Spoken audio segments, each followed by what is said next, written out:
to overcome our failure. Lahat tayo, hindi po natin maiiwasan ang isang pagkakamali.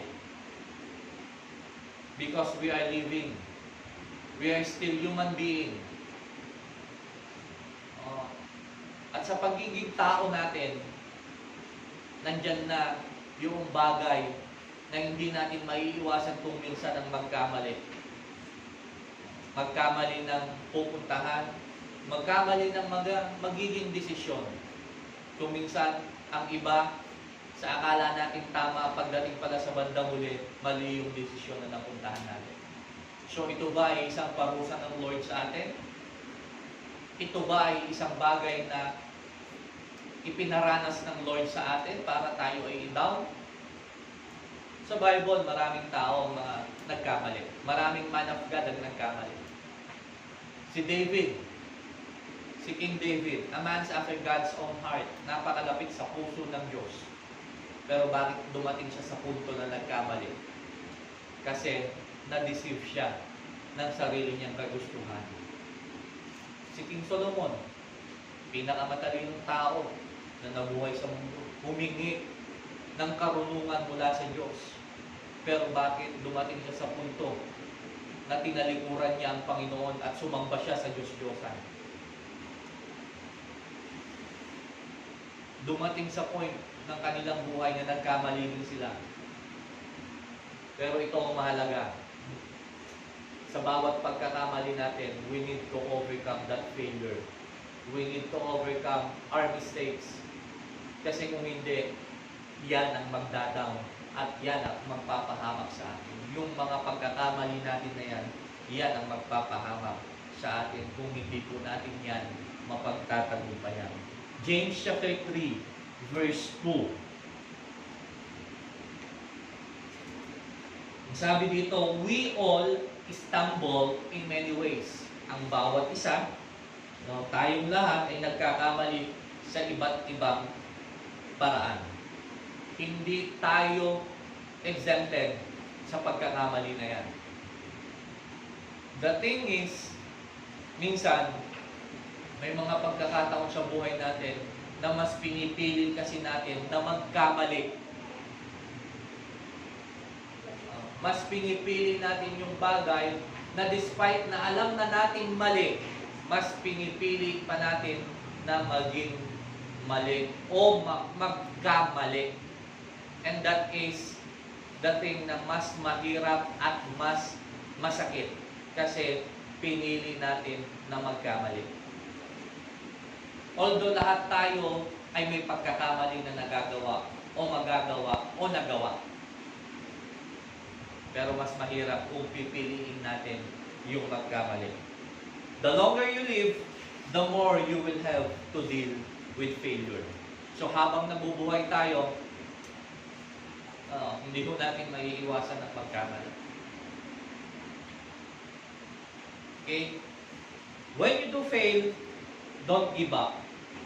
At kapag tayo ay nagkamali, huwag na huwag tayong susuko. Hindi ibig sabihin na huwag tayong susuko na gumawa na naman ng mali, kundi huwag tayong susuko na itama at pagtagumpayan yung pagkakamali na nagawa natin.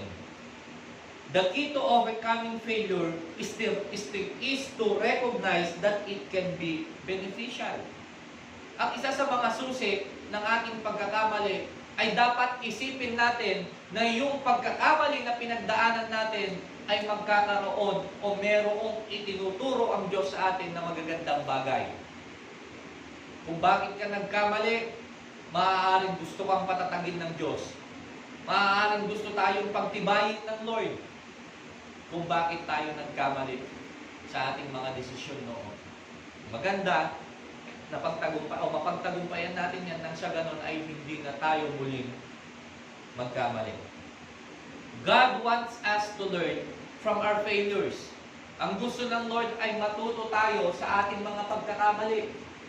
Yan ang isa sa mga napakagandang bagay na dapat matutunan ng bawat tao. Matuto tayo sa ating pagkakamali nang sa ganon, hindi na natin mabalikan yung mga pagkakamali na yan sa mga darating na panahon. Ako po, lagi kong sinasabi, o madalas kong nasasabi, na ang isang bagay, ang isang pagkakamali, minsan lang nangyayari. Walang dalawang bagay o dalawang beses na pagkakamali na tatawagin mo pa rin yung pagkakamali. Kapag dalawang bagay, parehas na bagay, yung pagkakamali na nagawa mo, yung pangalawa, yung una ka lang nagkamali, yung pangalawa, hindi na yung pagkakamali. Hindi na yung mistake. Ang tawag doon, choice. Pinili mo na magkamali. It is our choice na. Halimbawa, may apoy. Noong una, hindi mo napansin na may apoy, aksidente, na nahawakan mo. Nagkamali ka ng nahawakan dahil apoy yung nahawakan mo. Pero nung may nakita ka ulit, alam mo na nga na kapag mahawakan mo, yung apoy na yun ay mapapasok ka, pero pinili mo pa rin na hawakan at napasok ka, it is your choice na magkamali. It is your choice na masaktan. It is our choice na mapasok. Kaya sabi ng Lord, God wants us to learn from our failures. Kailangan matuto tayo sa mga pagkakamali natin. He especially wants us to learn not to make the same mistake again. Yan nga yung sabi ko, ayaw ng Lord na magawa pa natin yung mga bagay na nagawa natin o same sa mga nagawa natin dati. Okay. Pansinin ninyo sa magulang, pag paulit-ulit na lang, anong sinasabi ng mga magulang? Paulit-ulit na lang na sinasabi, nagtangkin taulong. O ba? Pagka halimbawa mong sinabi na pagkagising mo, magligpit ng higaan muna bago tumayo. Tapos nakita na naman araw-araw, ang sasabihin ng nanay, paulit-ulit na lang, hindi ka nagtatanda. Hindi mo ba naiintindihan yung sinasabi? Paulit-ulit na lang. Okay. We need to face our weaknesses and accept personal responsibility for our actions. We need to face those weaknesses. Yung kahinaan natin. Huwag nating talikuran, huwag nating taguan. Huwag lang natin siyang basta, huwag lang natin siyang i-accept na, talagang mahina ako eh. No, we need to face that weaknesses. Hilingin natin sa Lord na sa ating kahinaan, tayo ay palakasin ng Lord. Kaya nga meron ng Lord eh. Hindi tayo papabayaan. When times na tayo nanghihina, nandyan ang Diyos na tayo palalakasin.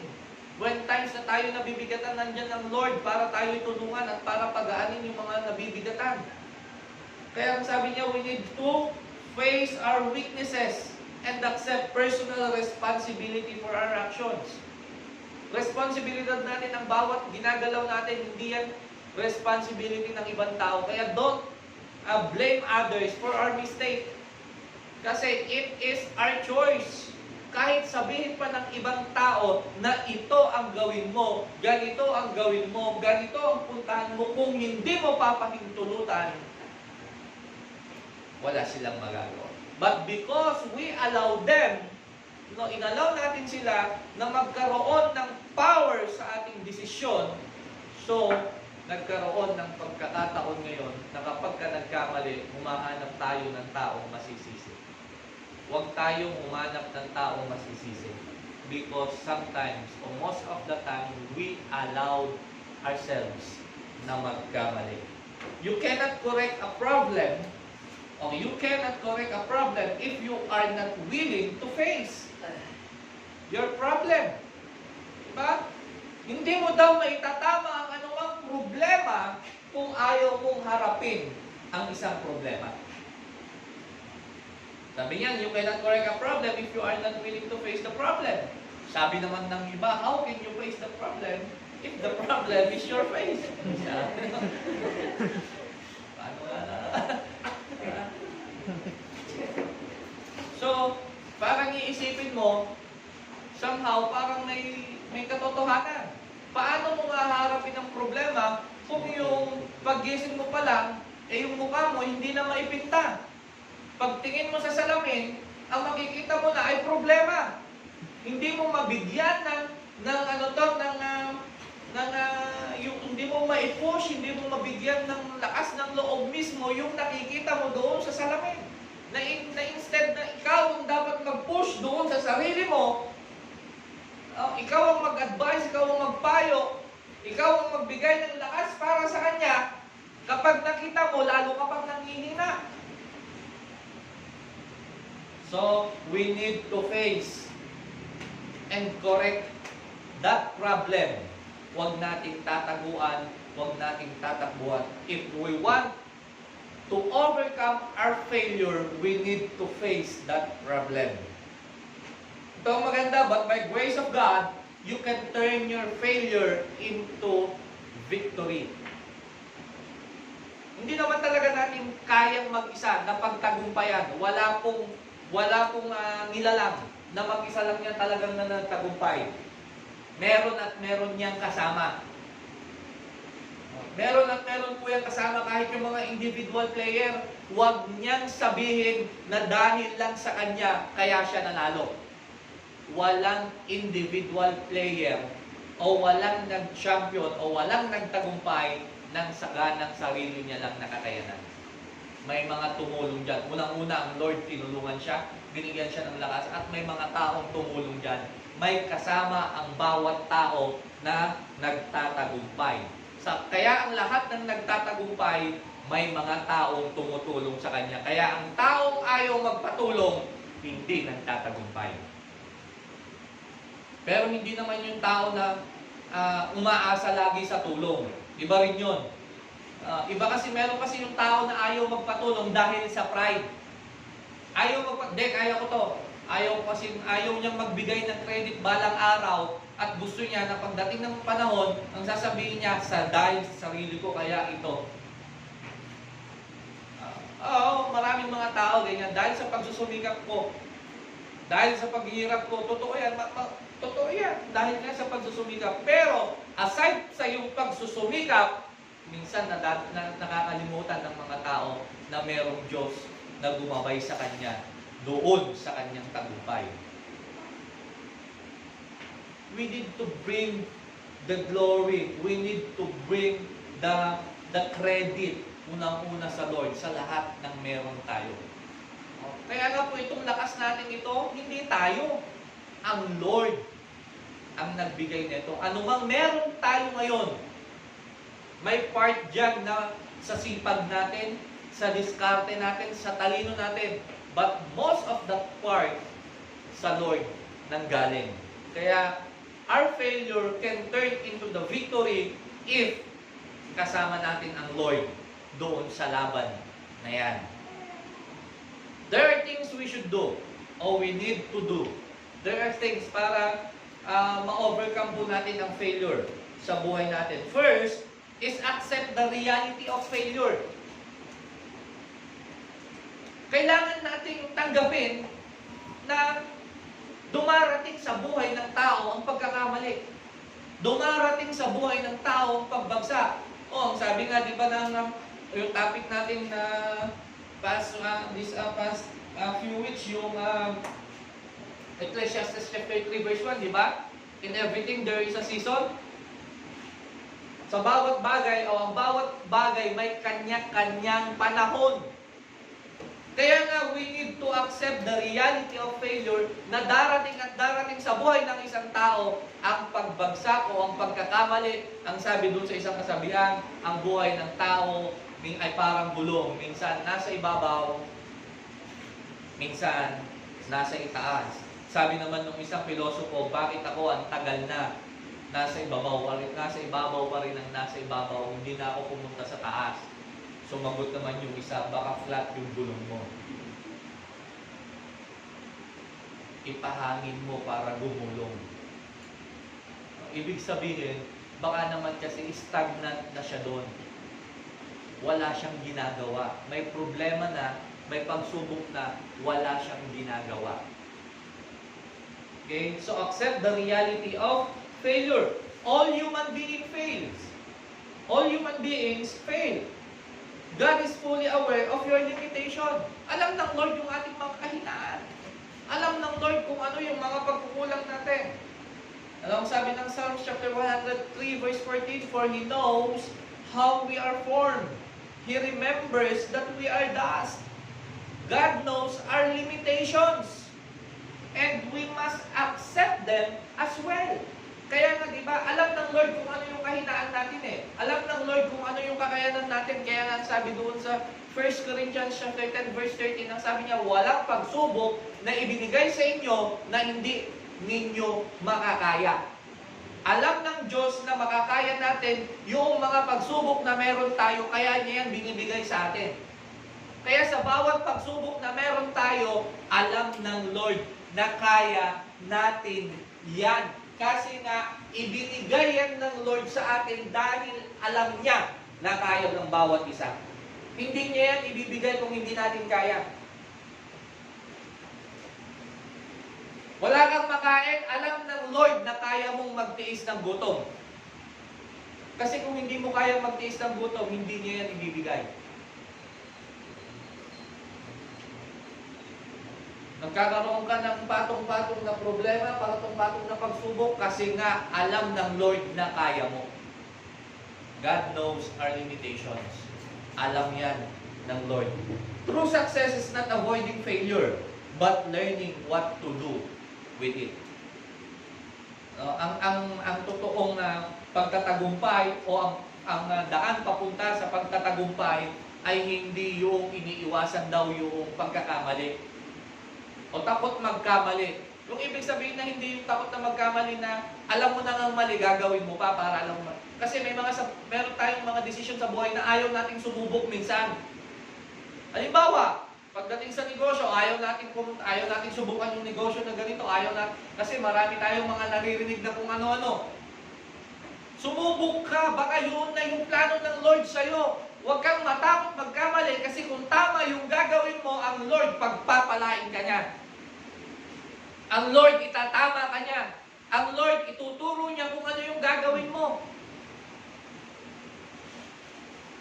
Parang doon sa yung parable of the talents, yung binigyan niya ng 10,000, 5,000, tsaka 1,000, yung ginawa ng 10,000, nangalakal. Yung ginawa kumuha ng 5,000, nangalakal. Ano yung ginawa ng isa? Inihukay, natakot. Natakot siya nung sabi niya, natatakot po ako na baka bumalik kayo dito, wala po akong, parang sa loob niya, baka maubos po, mabangkrap, hindi po ako magtagumpay. Kaya inihukay ko na lang. Minsan sa buhay natin, may mga desisyon tayong ganyan eh. No? Ayaw natin sumubok doon sa laban ng buhay.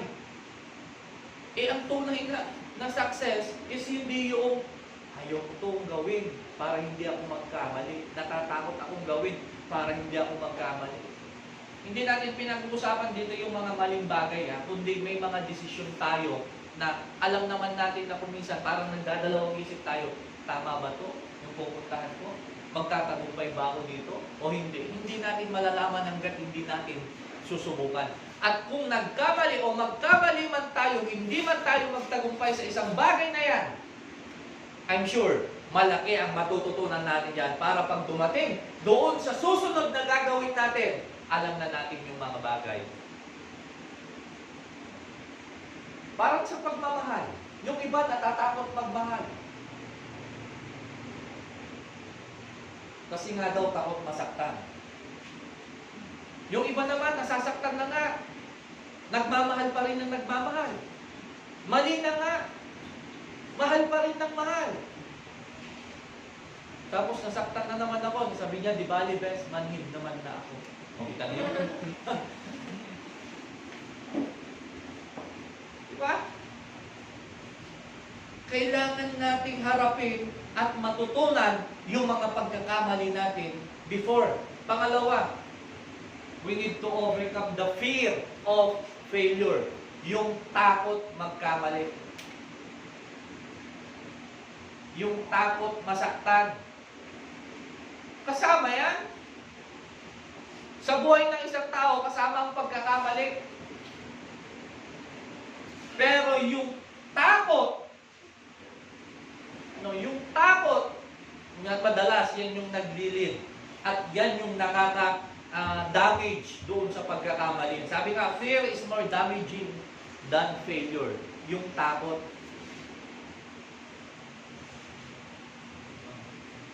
Nagkamali ka na nga, natatakot ka pa. pagka may mali ka, huwag ka nang matakot. Nagkamali ka nga, halimbawa, nagkamali ka doon sa sa isang bagay, nagkaroon ka ng pagkakamali doon sa magulang mo, let's say sa magulang mo may mali kang bagay na nagawa, huwag ka nang matakot na sabihin sa kanila. Sabihin mo na kasi sooner or later, malalaman at malalaman din nila. At dapat itama ang pagkakamali habang maaga pa. Habang hindi pa yan nagbubunga ng iba pang pananakit, pagtatakpan na naman ng iba. Kaya di ba may kasabihan, anumang pagkakamali ay hindi kayang itama ng isa pang pagkakamali. So, fear is more damaging than failure. Kaya pag pansinin ninyo, ang daming nagkakamali, sobrang takot na nila, hindi na sinasabi, ayaw nang isinesekreto na lang, at kapag nalaman, malala na. O, para mas maka-relate ang lahat, ganito. Pansinin ninyo ang Pilipino, takot magpa-check up. Kahit nung wala pang COVID, takot magpatingin sa doktor. Hanggat may konting sakit na kaya pagtiisin yung sakit, kaya pa yan. Ayaw magpatingin sa doktor. Bakit? Ayaw niyang malaman, takot siyang malaman na baka mamaya may sakit siya. Pero pag hindi na kayang-kaya, o hindi niya na kaya, tiisin, itakbo niyo ako sa ospital. Diba? Tapos, ang mga sabi ng doktor, bakit napabayaan na ganito? Akala mo kasi, kaya ko pa naman, hindi pa naman gano'n masakit.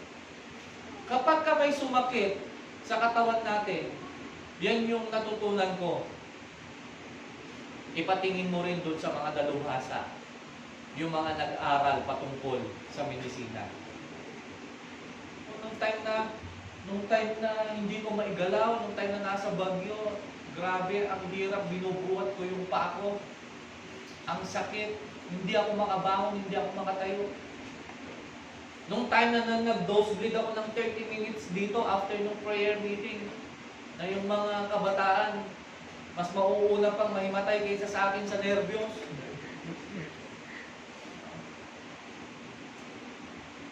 Hindi ako makahinga, pinalibutan nila ako eh. Kasi ano napakaangis.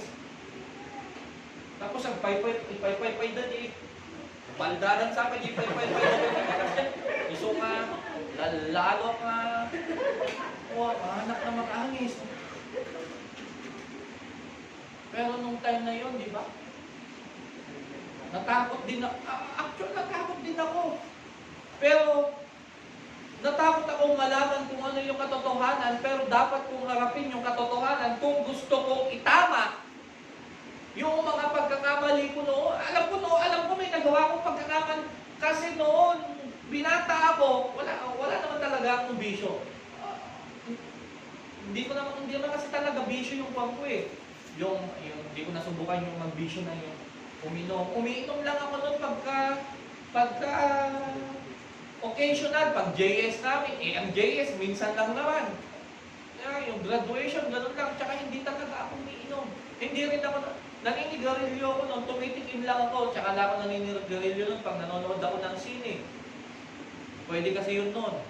Nandiyan sa nanonood ka ng sine, 3 pelikula, pasok ka ng umaga, labas ka ng gabi. O, bayad mo, 20 pesos, sulit, di ba? 3 pelikula, merong 1974, merong 1980s, tapos 1990, o, kita nyo, sulit.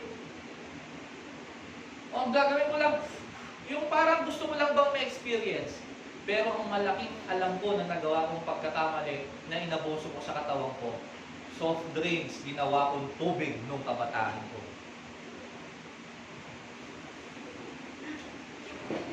Yung mega pop na ganyan, nakakatatlo ako maghapon. Yun lang ang alam ko na maaaring nakasira sa katawan ko.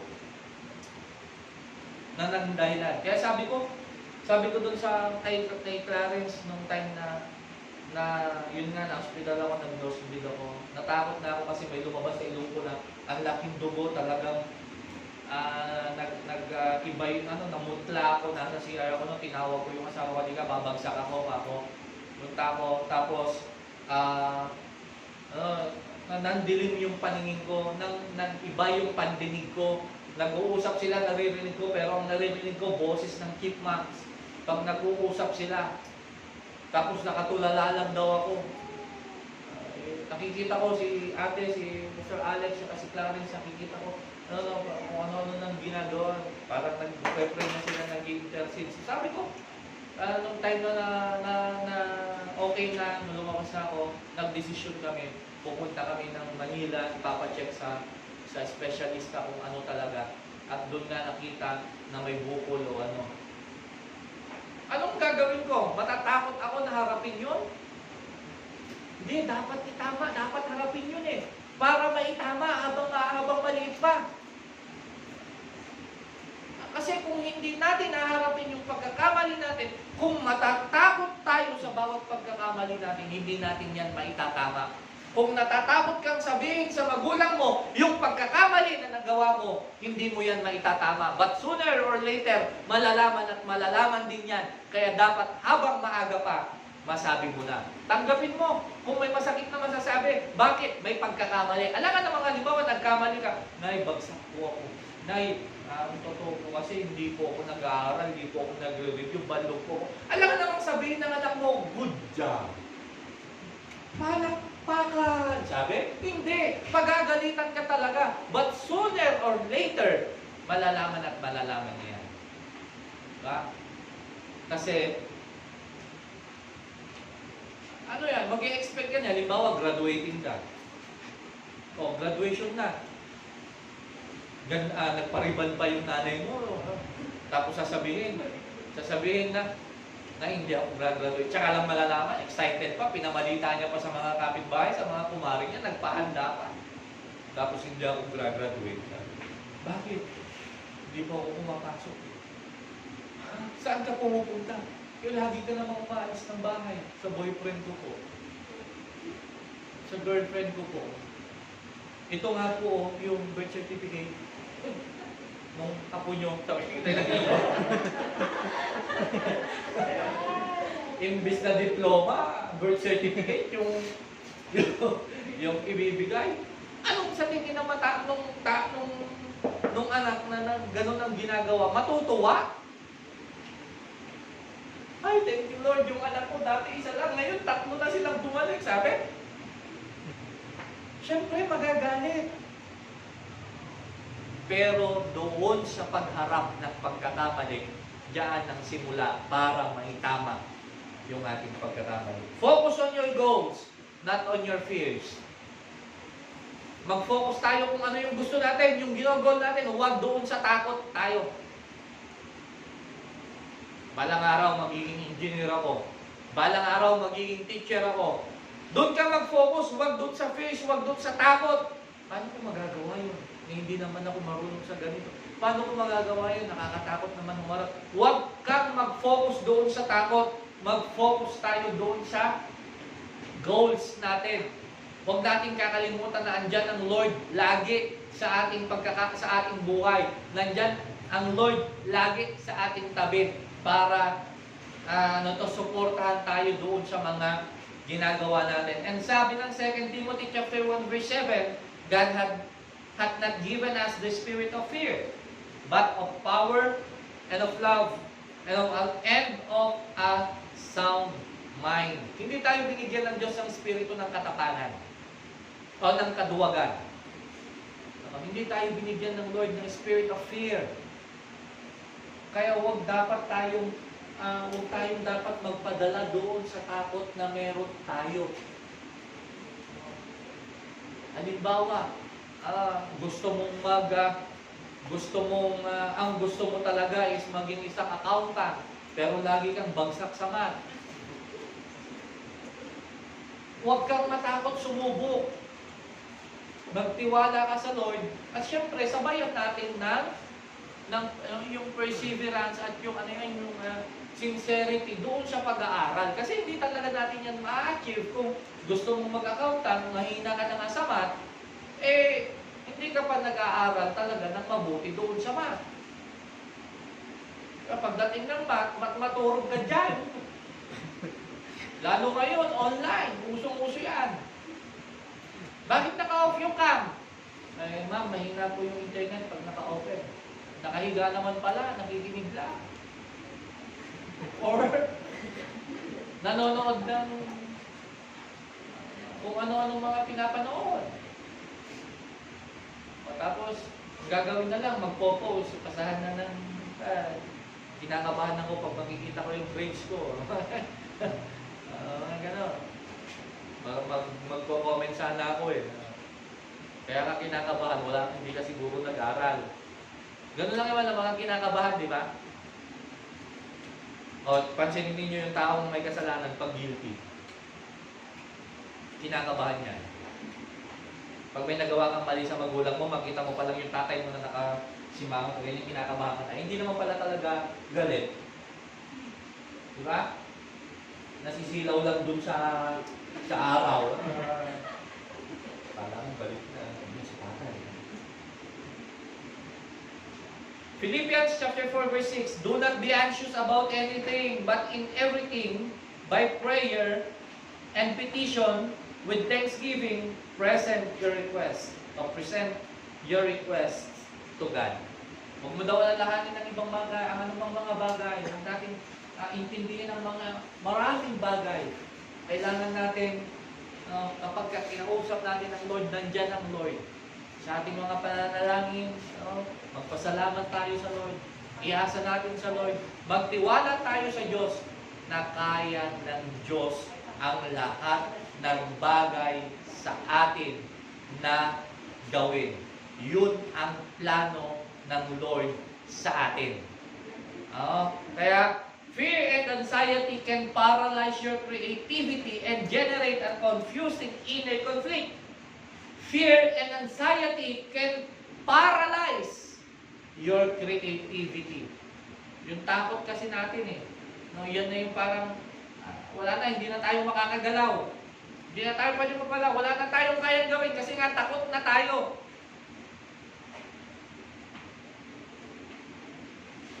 Kasi takot na tayong sumubok. Takot na tayong takot na tayong itama yung pagkakamali natin. Huwag tayong matakot. Pangatlo, overcome the fact of failure. Many people never overcome their failures because they never forgive themselves for failing. Ito yung napaka-importante o isa sa mga napakahalaga na dapat natin gawin sa ating sarili. Kapag tayo'y nagkamali, ang unang-unang magpatawad dapat sa atin, maliban sa ating Panginoon, patawarin natin yung sarili natin. Huwag nating i-condemn yung sarili natin sa pagkakamali natin sa kahapon. Halimbawa, nagkamali tayo, tapos naging hindi maganda yung buhay natin dahil dun sa pagkakamali, huwag nating i-condemn yung sarili natin sa pagkakamali na yun.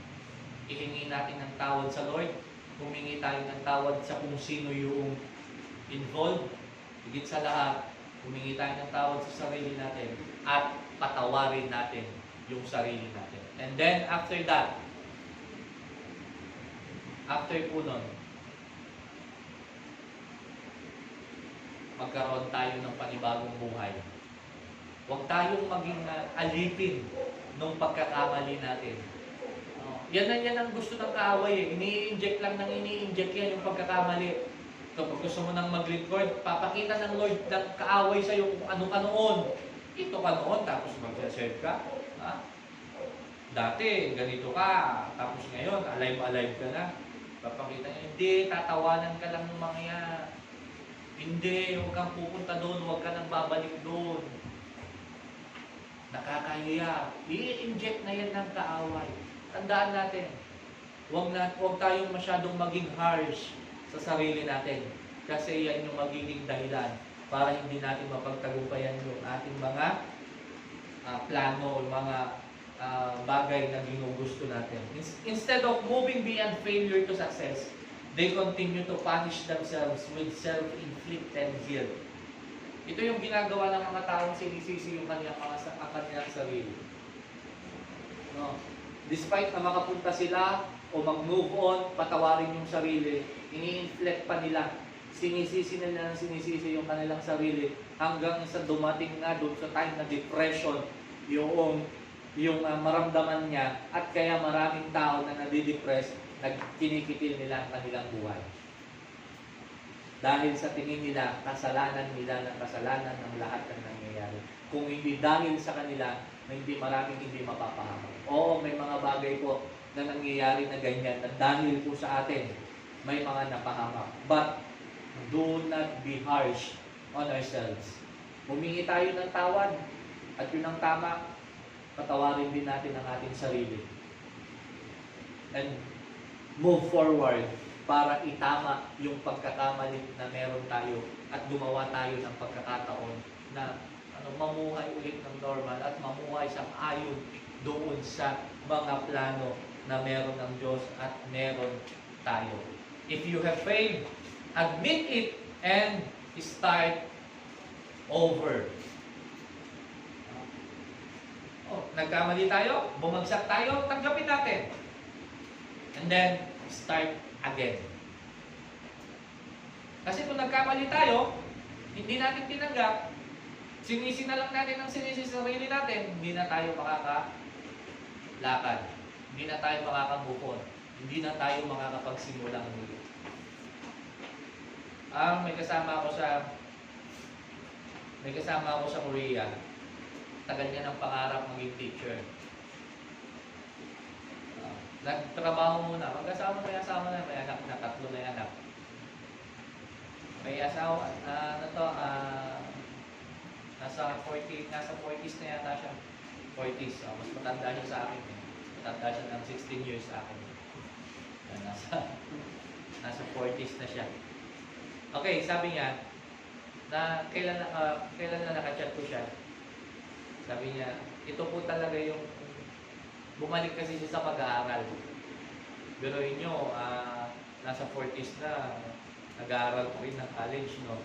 Pero sabi niya, Pastor, ito po kasi yung pangarap ko noon pa. Ito talaga yung pangarap ko noon pa. Noon pang nag-aaral ako, ito yung gusto ko. Sabi niya. Ngayon, ibinigay ng Lord yung pagkakataon. Binigyan ako ng Lord ng pagkakataon ulit na ma-achieve yung goals ko. Ginrab ko na. Gusto kong marating yung pangarap ko rin.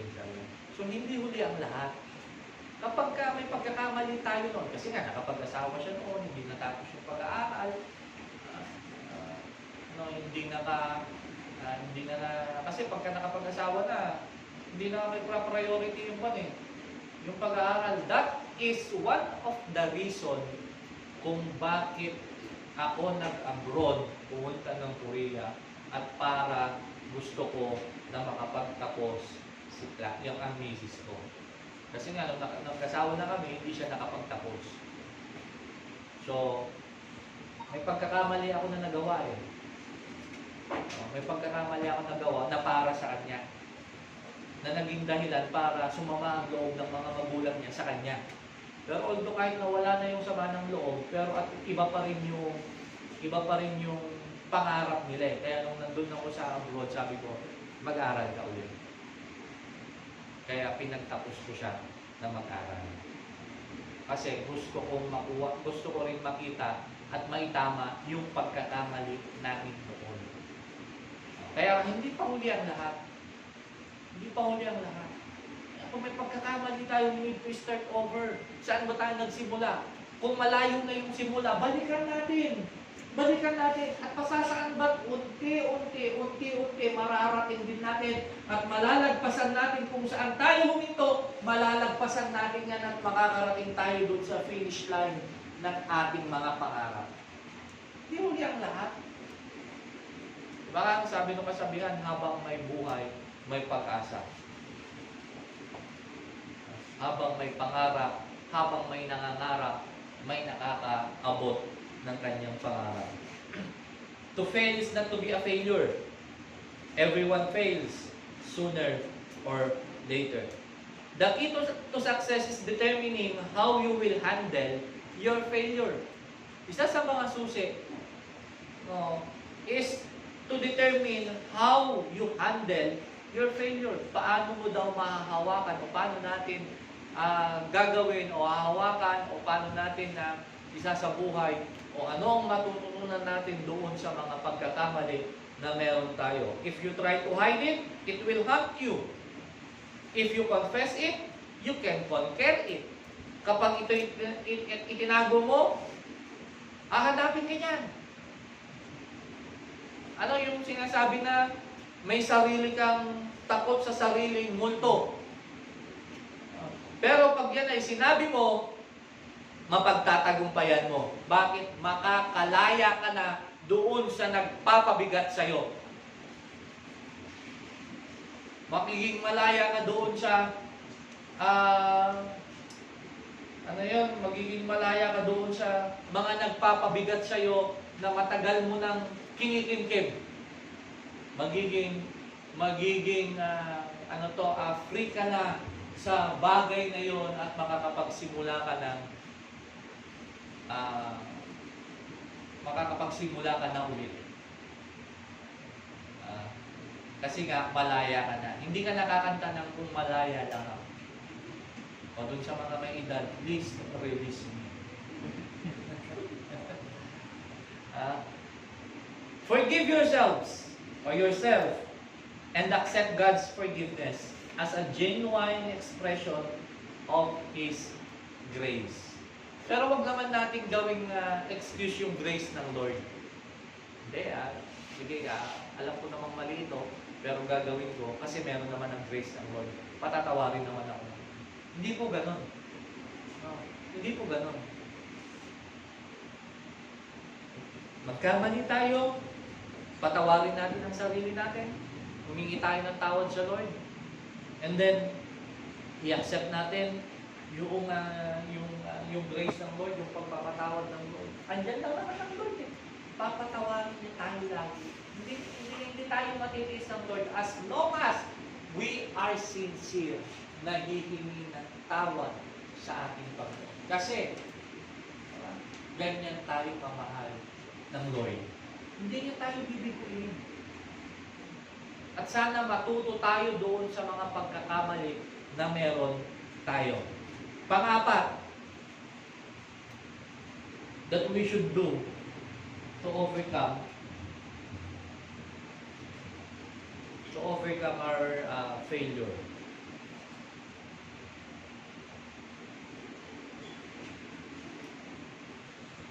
Accept your limitations. Madalas kaya nagtatamali tayo because of our limitations. Yung pagkakamali natin, sumobra na tayo dun sa limitation natin. Remember kanina, alam ng Lord yung limitasyon na meron tayo, kung ano ang limitasyon na meron tayo. But because we exceed on that limitation, kaya marami ang nagkakamali. Marami ang bumabagsak, marami ang nagkakasala because they are exceeding on their limitations. Bakit nagkasala? Balikan na naman natin si Eva. Bakit siya nagkasala? Si Adan at Eva. Because they exceed doon sa limit na sinabi ng Lord sa kanila. Diba? Ang sabi ng Lord sa kanila, huwag niyong kakainin. Kainin na ninyo lahat ng prutas ng bunga ng punong kahoy. Maliban lang dun sa isa. Pero dahil they exceed on the limitation that God give unto them, nagkasala sila. Nag-failed sila. Bumagsak sila. Anong nangyari? Nawala ang lahat ng provision sa kanila. Nawala yung mga bagay na inihanda ng Lord sa kanila. At ano naging kapalit? Kapalit, bago makakain, kailangan mo lang magbungkal. Dati, pipitas na lang, kukuha na lang. Nandun na yung pagkain Nandun na yung prutas, ready na. O sa babae, o bago ka, pag ikaw magsisilang, tataya mo ang buhay mo. Diba? Because they exceed sa limitation. Marami po sa atin yan. Lahat po tayo dumaan dyan, dumanas yan. Dahil nag-exceed na tayo doon sa limitation. Sabi ng mga magulang, hanggang alauna ka lang. O hanggang alas 11 ka lang. Diba? Hanggang alas 9 ka lang. Hanggang alas 10 ka lang. Sabi ng mga magulang, pag ka nakatapos ka na, saka ka mag-boyfriend, saka ka mag-girlfriend.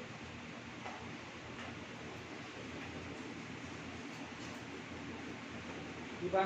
Nag-exceed tayo eh. Madalas po yung ganyan yung nangyayari. Nag-exceed tayo doon sa limitation. Sa mga driver lang eh. Pagka nandiyan ka sa expressway, merong speed limit. Sa mga city proper, may speed limit.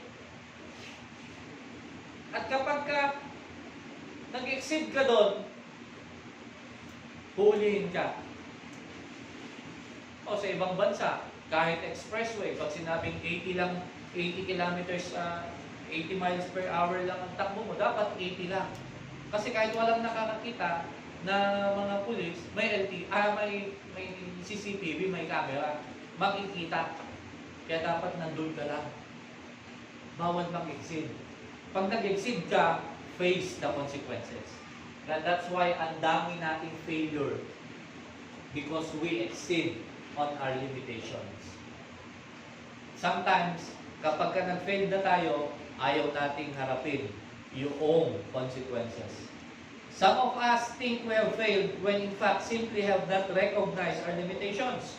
You cannot do everything, but you can do something for God. Hindi natin kayang gawin ang lahat ng bagay, pero may kaya tayong gawin na bagay para sa ating Diyos. May mga bagay na pwede tayong gawin para sa ating Lord. Identify what you can do effectively and concentrate your efforts to that. Ano ba ang kaya kong gawin? Alamin natin kung ano yung mga bagay na kaya natin gawin na tayo ay magtatagumpay o kaya natin gawin ng tama, and then focus on that. Huwag tayong mag-focus dun sa mga bagay na sa tingin natin ay magpapabagsak sa atin. Sa tingin natin ay magpapahina sa atin, but focus on the things na sa tingin natin at sa alam natin ay magbibigay ng katagumpayan sa atin. Stop worrying about what you cannot do.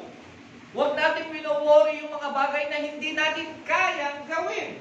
O yung mga bagay na wala tayo. Yung mga bagay na wala pa sa kamay natin. Stop worrying those things na hindi naman natin kayang gawin. I-enjoy muna natin kung ano yung meron tayo. At kapag dumating na yung mga bagay na pinapangarap natin, saka natin i-enjoy. Minsan kasi na-pressure tayo dun sa mga bagay na wala pa sa atin. Nakukuha nyo yun, nagagets nyo yun, yung mga bagay na iniisip mo na yung mga bagay na wala pa sa'yo, pinoproblema mo na. Iniisip mo pa lang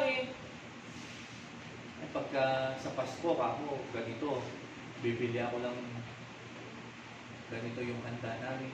Wala pa ng pera, hindi mo pa hawak yung pambili. Sa Pasko may bago. Gusto ko yung bibili akong bagong sapatos sa online.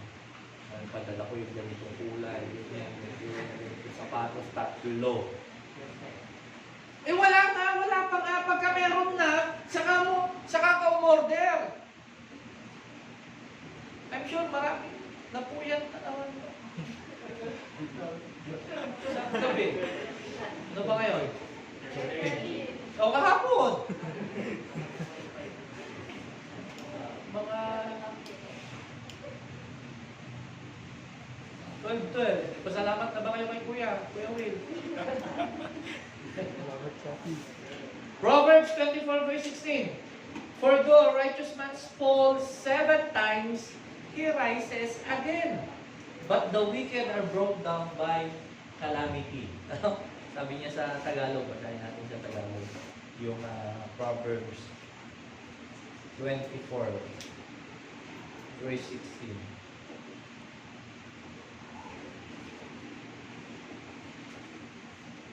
Verse 16. Sapagkat siya'y makakatayo muli, mabuwal man ng 7 ulit. Ngunit ang masama ay dagling nababagsak sa panahon ng kahirapan. No, tingnan niyo, sabi ng Proverbs, isang tao daw na nasa Lord or may paniniwala, 7 times man daw yan paulit-ulit na bumagsak. Tatayo pa rin. Pero ang mga hindi daw, ngunit ang masama ay dagling mababagsak sa panahon ng kahirapan. Pagka meron tayong alam natin magtiwala sa Lord at kaya natin pagtagumpayan yung mga pagkakamali natin, ulit mang dumating yung pagkakamali, kaya pa rin natin tumayo. Lalo na tayo, ako proud ako dito na we are a Filipino. Kung sa pagsubok lang, pagharap lang ng pagsubok, isa sa di matatawaran o ugalian ng Pilipino, yung hindi marunong sumuko. Di ba, wanted na nga, hindi pa sumusuko.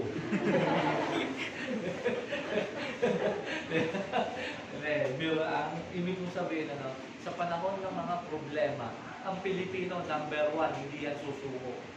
Mapamaraan ng Pilipino. Ang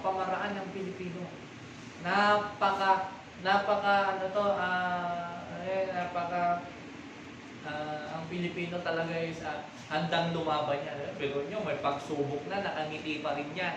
Kaya pa rin niyang ngumiti, kaya pa rin niyang tumayo, bumangon kinabukasan, at harapin yung panibagong buhay.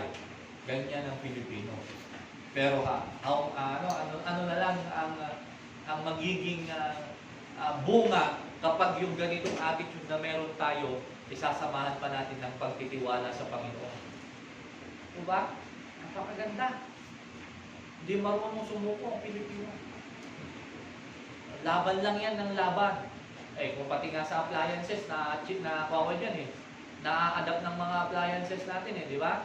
Pansinin ninyo mga electric fan, yung mga gamit na yan, hanggat pwede umikot yan. Pwede. Tatali nyo lang itatali. Hindi na umiikot yan, itatali kahit yung palig-palig na pagsira na yung harap, tatanggalin yung LC na lang ang meron dyan. Kahit pagsira na yung pindutan, ire-recta yan. Pag sinaksak, aandar na. At kung minsan alikabok na yung mahangin, okay lang yan, laban. Kasi na-adapt na, Pilipino na rin yung. Diba? Minsan, naka-number 3 na, mas malakas pa yung paypay mo. Mas malakas yung konsumo ng kuryente kaysa dun sa hangin na ibinubuga. Kaya, proud to be Filipino. Huwag tayong susuko sa pagiging isang Filipino. Saba. Nasa kalahati pa lang tayo Panglima, maglalas na muna ako dito sa panglima. Overcoming guilt and discouragement. Yung mga guilt natin. Yan yung isa sa mga nagpapahirap sa atin. You will never conquer failure until you stop condemning yourself. You will never stop failure. We will never conquer failure until you stop condemning yourself. God's grace is sufficient for your mistakes. Ang awat habang ng Lord ay enough, sapat para sa ating mga nagawang pagkakamali. Guilt is self-judgment rising from a troubled conscience. Yung guilt kasi, yan yung nagpapagulo sa atin. Pero dalawang bagay yan Yung guilt mo, kapag nag-guilty ka at itinama mo yung pagkakamali mo, maganda. Pero pag nag-guilt ka, tapos ikinondem mo yung sarili mo, hindi maganda ang nalalabas natin. Kaya dapat kapag nag-guilt tayo, itama na natin yung mali natin. Kasi naranasan. Yung guilt kasi, pinapakita niya yung pagkakamali na meron tayo. Okay? That guilt either drives us to God for forgiveness or we drive into our subconsciousness where it erodes our emotions. Guilt is a major factor in our problems. Pansinin ninyo yung doon sa yung dalawang kasama ni Jesus na naipak, pumasok yung guilt doon sa isa. Yung isa sabi niya, kung ikaw ang anak ng Diyos, kung ikaw talaga ang tagapagligtas, iligtas mo ang sarili mo dyan, bumaba ka dyan, isama mo na kami. Ang intention ng isa, patunayan na siya ang tagapagligtas, si Kristo o si Jesus ang Messiah, ang tagapagligtas, para mailigtas din siya. Ang sabi ng isa, no, magtigil ka, tayong dalawa ay dapat maparusahan, pumasok sa kanya yung guilt, inamin niya yung kanyang kasalanan, no? Tayong dalawa ay dapat maparusahan sapagkat tayo ay makasalanan. Itong taong ito ay walang kasalanan. Kaya sabi niya, alalahanin mo po ako sa panahon na ikaw ay nag-aari na. Kaya sabi niya sa kanya, today you will be with me in paradise. Kaya kung ang guilt po natin ay ang magiging dahilan para itama natin yung pagkakamali natin, magiging maganda po ang kahinat na yan para sa atin. But if our guilt ang magko-condemn sa ating sarili, ipapahamak tayo. Yung sisisihin mo ng sisisihin, kung hindi dahil sa'yo, hanggang sa wala na, ma-depress ka na, masira na yung bagay na ay buhay mo, hindi mo na alam kung paano ito aayusin pagdating ng panahon. But, mind you mga kapatid, ang grace po ng Lord, napakalawak, napakalaki ng grace ng Lord sa bawat isa. Malaki man ang ating mga pagkakamali, mas malaki ang pag-ibig at ang pagpapatawad ng Lord sa atin. Sa buhay natin, marami po tayong pagkakamaling pinagdaanan. But huwag tayong mag-stay sa pagkakamali. We must learn to conquer, to overcome those failures. Nang sa ganon, yung failure na yan ang mag-lead sa atin into our success. Kapag nangyari po yun, magiging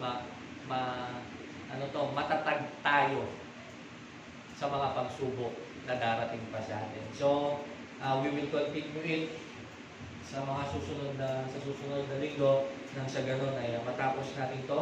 Tayo po lahat ay tumayo. Palapakan nga po natin ng Lord.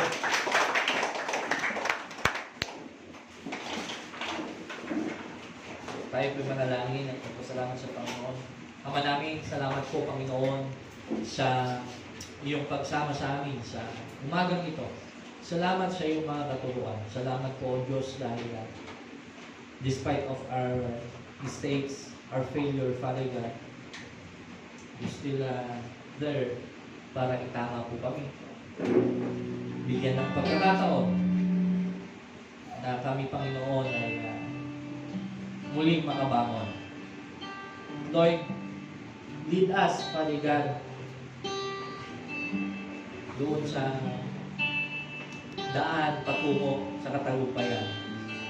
And please, Lord, guide us sa mga pagkakamali po namin, Lord, and Lord, forgive us. Mga bagay na naging dahilan na hindi kami makapagtuloy sa iyo at dumating sa point na sinisi namin ang aming mga sarili. We also forgive ourselves, Father God, right now.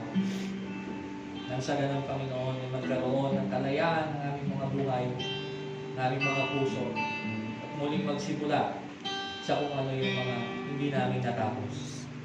Salamat po, Panginoon. Lord, sa pagkakataong ito, we entrust our lives unto you. Ikaw, Panginoon, ang mauna. Lord, salamat sa pagpapatawad sa panibagong pagkakataon Ayan o Diyos na maging matagumpay kami sa pagharap, sa panibagong hamon, sa tulong mo, Panginoon, sa aming buhay. Salamat po ng maraming. We bring back all the praises, glory, adoration, thanksgiving unto your Lord. This all we pray in Jesus' name. Amen. Amen. God bless po sa bawat isa.